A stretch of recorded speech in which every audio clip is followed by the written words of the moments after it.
Welcome back to pregame.tv. I'm Marco D'Angelo, joined with Dave Tooley. We're going to take a look at number 5 in the Kentucky Derby, Normandy Invasion. Dave, here's another one. It seems like we keep talking about all these horses in that 10 to 15 to 1 price range. I think this horse has a big shot.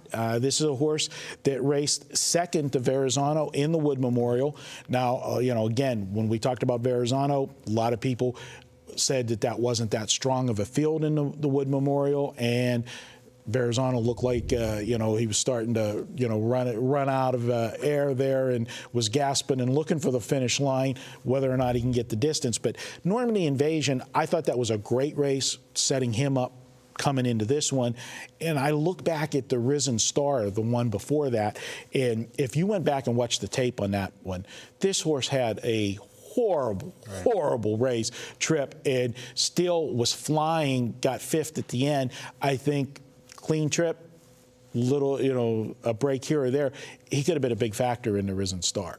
Yeah, I think you can definitely draw a line through that one. And if you do that, I mean, last 3 races, it certainly shows room for improvement. 2 second-place finishes, and of course maybe it would be 3 straight second-place finishes, and we would be talking about how this one can't win. And that is the other knock, is only 1 maiden victory. It's kind of hard to back a horse with just that. But beating the drum again, these horses do improve, and this one certainly has the right to. This is one of those ones that's in that range where he's only had 5 lifetime starts. So you could have that big, where'd that race come from, out of nowhere. Again, we sit here and we try to find faults in every horse or pluses or minuses. The one thing I don't like about this horse is he's only had 2 starts.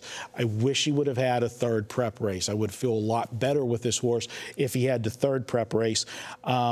The connections, I like the jockey, Castellano, the trainer, Chad Brown. He's one of the up-and-comers, and this is a guy that's been in the business a long time. He's worked for some of the best stables, most notably the last stable that he worked for before he went out on his own, the late Bobby Frankel, and I was a huge Bobby Frankel, fan. I love betting his horses. So, he learned from, one of the best, I feel, in the business, and he's starting to get some national attention, and obviously if he pulls off a win here, he will move to the forefront, the spotlight. But I think this is a horse with the right trip. He's going to make some noise on Saturday. Yeah, I'm not quite as high as you, just because I think there's some other ones that have a better foundation and like their chances better at a price.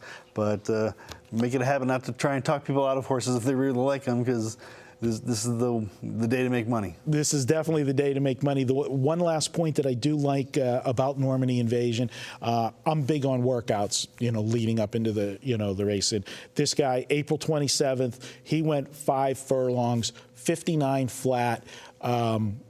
The model I use is 12 seconds a furlong. Right. So he went under that full second, and he was in hand. A lot of people at Churchill, the guys that watch all the workouts and the morning jogs, this guy's getting some praise at Churchill for the way he's looked on the track, and that's always a good sign. You definitely want one that's looking good going into the race, not one that's looking washed out. So that's it for Normandy Invasion.